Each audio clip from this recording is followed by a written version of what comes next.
Good morning, सुप्रभात, राम राम सभी को। आज 9 मार्च की सुबह एक बार फिर से उमंग क्लासेस जीकेपी पर Manish sir current affair class में आपका स्वागत है। हम रोज़ की तरह सुबह 7 बजे मिलते हैं और कल के दिन में मैंने आपको करंट अफेयर्स का महा रिवीजन भी करवाया, जिसमें 3 घंटे आप लोग मेरे साथ बने रहे। जो लोग नहीं देखें अब तक वो जाएंगे उमंग क्लासेस जीकेपी सर्च करेंगे, ठीक है। और पहले से सब्सक्राइब हैं तो वहाँ जाके देखिए, लाइव वाले सेशन में या होम वीडियो पर ही आपको दिखाई देगा। 3 घंटा 12 मिनट की वो वीडियो है और वो वीडियो आपकी परीक्षा की दृष्टि से जो अभी आप देने जा रहे हो, आज दे रहे होंगे, कुछ लोगों का आज पेपर होगा, किसका, तो रेलवे टेक्नीशियन का। अभी 14 और 15 मार्च को आप यूपीएसआई दोगे, 16 मार्च से आप आरआरबी एनटीपीसी दोगे, ठीक। अप्रैल में 25-26 अप्रैल को आप दोगे होमगार्ड दोगे। इसके अतिरिक्त मई में जो है आप यूपी लेखपाल दोगे। इन सभी परीक्षाओं के लिए समान रूप से बहुत ही ज़्यादा महत्वपूर्ण है। आज के सेशन की बात करते हैं। पहले वो 10 सवाल, फिर जो है हम, ठीक है, उसके बाद जैसा कि हम रिवीजन भी करवा रहे हैं आपका पॉलिटी का, तो उसी क्रम में आज हम संविधान के सोर्सेस क्या करेंगे, बात करेंगे। चलिए जरा देखते हैं आज का पहला सवाल क्या कह रहा है। पहला सवाल कह रहा है कि जी स्पाइडर रोबोट कहाँ तैनात किया गया। तो पहली बात की जी स्पाइडर रोबोट है क्या, ठीक। तो जी स्पाइडर रोबोट एक नहर सफाई रोबोट है, यानी कि नहरों की सफाई में, ठीक है, अब मानवों को उतरना नहीं पड़ेगा, बल्कि एक रोबोट जिसका नाम हमने क्या रखा है, जी स्पाइडर रोबोट जिसका नाम रखा है, जिसको तैयार किया है किसने, इसको तैयार किया है जेनरोबोटिक ने। किसने? जेनरोबोटिक, एक निजी क्षेत्र की कंपनी, उसने इसे क्या किया है, तैयार किया है। और इसकी तैनाती कहाँ किया गया है, तिरुवनंतपुरम में, यानी कहाँ पर, केरल में। केरल की बात आई है तो केरल आते ही आपको याद आ जाता है कि भारत का पहला डिजिटल यूनिवर्सिटी कहाँ पे, केरल में। भारत का पूर्ण साक्षर राज्य कहाँ पे, केरल में। भारत का पहला संविधान साक्षर जिला कहाँ पे, केरल में, कोल्लम। ये सारा तथ्य किससे जुड़ा है, केरल से। पहला सवाल हो गया। दूसरा सवाल देखते हैं।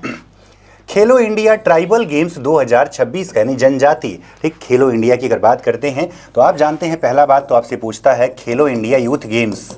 पहला कई बार पूछा जा चुका है, तो पूछेगा खेलो इंडिया यूथ गेम्स, तो आप क्या बताओगे, सर पिछला वाला कहाँ हुआ था, 2025 में बिहार में हुआ था। कहाँ पे, बिहार में हुआ था।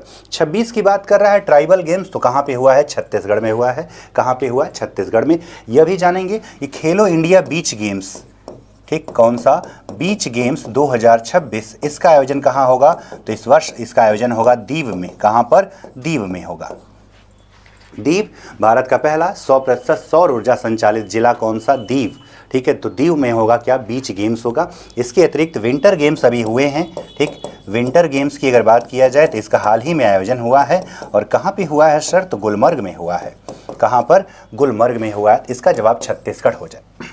अगला सवाल, यूके में वाटर क्रिमिनेशन वैध करने वाला पहला देश कौन सा बना है। तो यूके का ही पार्ट कौन सा, स्कॉटलैंड। वाटर क्रिमिनेशन क्या होता है, इसको कहते हैं क्षारीय, ठीक, क्षारीय डिहाइड्रोलिसिस बोला जाता है, जिसमें जो है एक विशेष प्रकार के रसायन में बॉडी को, ठीक, कुछ घंटों के लिए छोड़ दिया जाता है। फिर 150 डिग्री टेम्परेचर पर, ठीक, उसे उबाला जाता है और इतना उबाला जाए कि पूरा शरीर क्या हो जाता है, विघटित हो जाता है। ये पर्यावरण अनुकूल है और ऐसा करने वाला यूके में पहला देश कौन सा बना, स्कॉटलैंड। और इसने इसको क्या बना दिया है, वैध यानी कि वैलिड बना दिया है, ठीक है। यूनाइटेड किंगडम में स्कॉटलैंड के ग्लासगो में इस वर्ष होने वाला है क्या, राष्ट्रमंडल खेल होने वाला है। 12वीं ड्रीम टीम में शामिल होने वाली पहली भारतीय क्रिकेटर, यानी किस भारतीय क्रिकेटर का 12वीं डाल गुड़िया बनेगी, तो भारत के स्टार खिलाड़ी कौन, स्मृति मंधाना। चलें अगला सवाल देखते हैं। अंतर्राष्ट्रीय महिला दिवस हर साल किस दिन मनाया जाता है। पहली बात, इसकी शुरुआत जो है 1911 में हुआ था और प्रारंभ में इसको किसने मनाया था, डेनमार्क जैसे देशों ने इसे मनाया था। फिर 1917 में आंदोलन हुआ, ठीक है, जिसको हम कहते हैं रोटी और शांति आंदोलन। क्या, रोटी और शांति आंदोलन, ठीक। इस प्रकार इसको मनाने की शुरुआत हुई। 1975 से इसका आयोजन कौन कर रहा है, संयुक्त राष्ट्र संघ कर रहा है। कब मनाया जाता है, 8 मार्च को। गिव टू गेन, क्या है इस वर्ष, ठीक, गिव टू गेन, ठीक है। इस वर्ष की थीम के साथ इसे मनाया जा रहा है, याद रखें, ठीक। अंतर्राष्ट्रीय महिला दिवस कब, 8 मार्च को। और वहीं पर आपसे 13 फरवरी भी लिखा है। तो अगर आपसे पूछता है कि राष्ट्रीय महिला दिवस कब, राष्ट्रीय महिला दिवस, राष्ट्रीय महिला दिवस पूछता है, तब आपको क्या बताना है, 13 फरवरी। किसका जन्म दिवस होता है, तो सरोजिनी नायडू जी का होता है।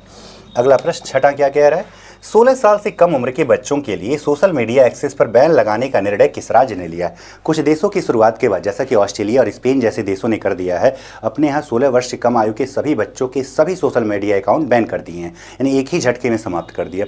ऐसा ही भारत के कुछ राज्य विचार कर रहे थे, दो मुख्यमंत्री विशेष तौर पर आंध्र प्रदेश के और कर्नाटक के। तो कर्नाटक सरकार ने अपनी विधायिका में इसे पेश किया है कि 16 साल से कम आयु के बच्चों के सोशल मीडिया पर बैन लगाया जाए। तो जवाब क्या हो जाएगा? कर्नाटक। कर्नाटक बाकी आपको बार बार बता चुका हूं, मासिक धर्म अवकाश देने वाला, ठीक, भारत का पहला राज्य कौन सा? तो ये भी क्या है? कर्नाटक। बाकी आप जानते हैं Bandipur national park, Bannerghatta national park, ये सब का संबंध कहां से है? तो कर्नाटक से है।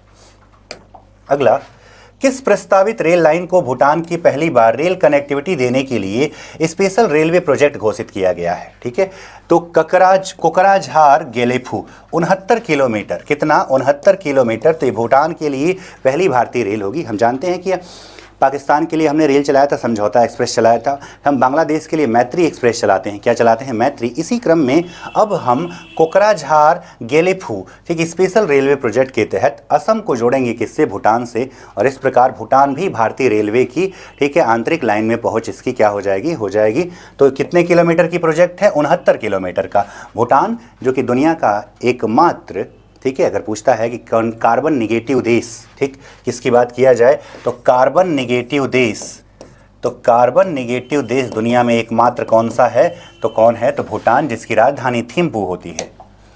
अगला सवाल है, हाल ही में नई दिल्ली में ऊर्जा दक्षता ब्यूरो का 25वां स्थापना दिवस मनाया गया। ऊर्जा दक्षता ब्यूरो के संदर्भ में निम्नलिखित कथनों पर विचार करिए। यह ऊर्जा संरक्षण अधिनियम 2001 के अंतर्गत स्थापित एक सांविधिक निकाय है, बिल्कुल सही है। यह 2002 में स्थापित हुआ था, ये भी ठीक है। यह नवीन एवं नवीकरणीय ऊर्जा मंत्रालय के अधीन, ये गलत है। नवीन एवं नवीकरणीय ऊर्जा नहीं, बल्कि कौन सा मंत्रालय? विद्युत मंत्रालय के तहत, ठीक, ऊर्जा को बचाने के उद्देश्य से इसकी स्थापना किया गया था। जवाब हो जाएगा केवल 1 और 2 हो जाएगा। अगला प्रश्न, हाल ही में innovators business environment index IBI 2026 जारी किया, जिसमें 9 प्रवर्तकों के लिए व्यवसायिक वातावरण के आधार पर देशों की रैंकिंग दी गई। पूछ रहा है इसमें पहला स्थान तो किसको मिला है? तो पहला स्थान मिला है किसको? USA को मिला है। दूसरा स्थान किसको मिला है? तो सिंगापुर को। भारत का स्थान क्या है? तो भारत को 54वां स्थान मिला है। कौन सा? 54वां IBI में, ठीक है। कौन सा स्थान मिला है? 54 स्थान मिला है, ठीक है। अगला सवाल देखते हैं जरा। मार्च 2026 में आयोजित नेपाल के आम चुनाव में, आप जानते हैं नेपाल में एक आंदोलन हुआ जिसको हमने नाम दिया जेनजी आंदोलन, ठीक है। क्या नाम दिया?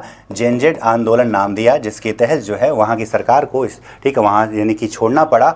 और इसी क्रम में पहली महिला प्रधानमंत्री बनी कार्यवाहक रूप में, जिनका नाम सुशीला कार्की, आप जानते हैं, ठीक। प्रथम महिला प्रधानमंत्री कौन? सुशीला कार्की, ठीक। अब चुनाव की घोषणा हो चुकी है, चुनाव हो रहे हैं। उन चुनाव में राष्ट्रीय स्वतंत्र पार्टी RSP ने, ठीक है, चुनाव में सबसे बड़ी जीत हासिल की है, जिसके नेता कौन है? बालेन शाह। तो उम्मीद होगी कि बालेन शाह वहाँ के क्या बनेंगे? प्रधानमंत्री बनेंगे। चलिए जरा, हमने ये तो जान ही रहे थे। इसी क्रम में आज के रिवीजन सोर्सेस में क्या है? तो आज के रिवीजन में है भारतीय संविधान के स्रोत। भारतीय संविधान के स्रोत की अगर बात करें तो सबसे बड़ा स्रोत तो हमको पता है क्या होता है, तो अधिनियम कौन सा? 1935 का भारत शासन अधिनियम की बात करते हैं। ये हमारा सबसे बड़ा स्रोत है किसका? ठीक, तो भारतीय संविधान का। इसके अतिरिक्त कुछ देशों की बात करें तो पहला देश कौन सा? United kingdom. क्या लिया हमने इनसे? सांकेतिक प्रमुख, जैसे कि राष्ट्रपति। तो हमारे यहाँ भी राष्ट्रपति क्या होता है? बस एक रबर स्टाम्प होता है, ठीक है। कानून निर्माण की विधि, विधि के शासन का विचार, मंत्रियों की कैबिनेट प्रणाली, ठीक, प्रधानमंत्री का पद, सरकार का संसदीय स्वरूप यानी कि वेस्टमिंस्टर प्रणाली हमने यहाँ से लिया, द्विसदनी विधायिका लिया, एकल नागरिकता और निम्न सदन अधिक शक्तिशाली यानी फर्स्ट पास्ट द पोस्ट। ये सारा कुछ हमने किससे लिया है? तो ग्रेट ब्रिटेन से लिया है। किससे? ग्रेट ब्रिटेन से लिया है। और क्या लिया है कि मंत्रिपरिषद किसके प्रति उत्तरदायी होगा? निम्न सदन के प्रति अधिक उत्तरदायी होगा। लोकसभा अध्यक्ष की शक्तियां और उसकी भूमिका, सर्वाधिक मत के आधार पर चुनाव में जीत का निर्णय, ये सारा कुछ हमने ग्रेट ब्रिटेन से। दूसरा देश कौन सा रहा? यूएसए से हमने लिया लिखित संविधान की भावना, मूल अधिकार, प्रस्तावना, तीनों सेनाओं का प्रमुख राष्ट्रपति होगा, उपराष्ट्रपति राज्यसभा का पदेन अध्यक्ष होगा, राज्यों से संबंधित प्रावधान लिए, राष्ट्रपति पर महाभियोग की प्रक्रिया, उच्चतम न्यायालय, न्यायपालिका की स्वतंत्रता, ठीक, और न्यायिक समीक्षा और उन्हें हटाने की प्रक्रिया भी। ये सारा कुछ हमने किस देश से लिया? तो संयुक्त राज्य अमेरिका से लिया। वहीं पर संविधान के यूएसएसआर की बात करें सोवियत संघ से, तो मूल कर्तव्य लिए गए और प्रस्तावना में न्याय कौन कौन से, सामाजिक, आर्थिक एवं राजनीतिक न्याय लिए गए। ऑस्ट्रेलिया से, ठीक है, ये हमारा तीसरा देश हो गया, ये हमारा चौथा देश। ऑस्ट्रेलिया से हमने समवर्ती सूची का प्रावधान, प्रस्तावना की भाषा, व्यापार, वाणिज्य और समागम संबंधी प्रावधान लिए थे। ठीक, जापान से हमने क्या लिया, विधि द्वारा स्थापित प्रक्रिया, जिसका उल्लेख अनुच्छेद 21 में किया गया है। उच्चतम न्यायालय की क्रियाविधि, ठीक, जिसका उल्लेख 145-46 में किया गया है। ठीक, जर्मनी से अगर बात करें तो हमने क्या लिया, जर्मनी के वीमर संविधान से आपातकाल के दौरान मूल अधिकारों का निलंबन लिया। कनाडा से हमने क्या लिया, मजबूत केंद्र और राज्यों के बीच शक्तियों का वितरण, और अवशिष्ट शक्तियां किसमें होंगी, केंद्र में होंगी। ठीक, आयरलैंड से हमने क्या लिया है, तो डीपीएसपी लिया है, राष्ट्रपति के निर्वाचन की विधि लिया है, और राष्ट्रपति द्वारा 12 सदस्यों का नामांकन कहां से लिया है, आयरलैंड से लिया है। ठीक, फ्रांस से क्या लिया है, तो गणतंत्रात्मक शासन प्रणाली, और वहीं पर दक्षिण अफ्रीका से क्या, तो संविधान। तो कितने देशों से, 10 देशों से। कितने देशों से, याद रखना है आपको, 10 देशों से। अब सवाल देखिए जरा।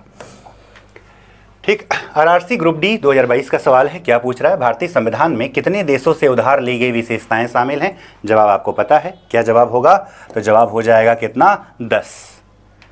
अगला, भारतीय संविधान द्वारा इनमें से किस देश से व्यापार की स्वतंत्रता की विशेषता लिया गया है, यह भी पूछा गया है ग्रुप डी में ही। ठीक, और इसका जवाब क्या हो जाएगा, तो आपको पता ही है कौन सा देश, ऑस्ट्रेलिया हो जाएगा। ठीक, अगला सवाल, भारत के संविधान में समवर्ती सूची संसद के दोनों सदनों की संयुक्त बैठक कहां से लिया गया है, तो इसका भी जवाब क्या हो जाए, ऑस्ट्रेलिया हो जाए। अगला प्रश्न, सरकार के संसदीय रूप को अपनाने के लिए प्रेरणा भारत के संविधान के निर्माताओं द्वारा तैयार किया गया था, तो संसदीय स्वरूप कहां से लिया है, ग्रेट ब्रिटेन से लिया है। अगला, भारतीय संविधान के किस देश से पंचवर्षीय योजना की बात, आसान सा जवाब, यूएसएसआर हो जाए। अगला, भारत के राज्यसभा सदस्यों के अप्रत्यक्ष चुनाव का संवैधानिक प्रावधान किस देश से लिया गया है। ठीक है, कंफ्यूजिंग सवाल है, लेकिन जवाब क्या होगा, दक्षिण अफ्रीका हो जाए। क्या हो जाए, दक्षिण अफ्रीका हो जाए। तो ये कुछ सवाल जो किस पे आधारित थे आपके, ठीक, संविधान के सोर्सेज पे जो परीक्षाओं में पूछे जाते रहते हैं। ऐसे ही सवालों के लिए हमारे साथ बने रहिए। मैं मनीष सिंह आपके लिए उमंग क्लासेज जीकेपी पर रोज सुबह 7 बजे तो मिल ही रहे हैं। हम खाकी सीरीज भी चला रहे हैं, इसके अतिरिक्त करंट अफेयर्स का रिविजन भी हो रहा है, और इसके अलावा हमारी टीम द्वारा आपको, ठीक है, यूपी टेट की भी तैयारी करवाई जा रही है, केबीएस की भी तैयारी करवाई, उसके लिए भी जुड़िए, ज़्यादा से ज़्यादा लोगों तक पहुंचाइएगा। इसका पीडीएफ आपको हमारे टेलीग्राम ग्रुप पे मिल जाएगा। आज के सेशन में बस इतना ही, मिलते हैं कल यानी कि 10 मार्च को कुछ अन्य जानकारियों के साथ। तब तक के लिए, ठीक है, मिलते हैं दोबारा। ठीक, ज़्यादा से ज़्यादा लोगों तक पहुंचाइएगा। धन्यवाद।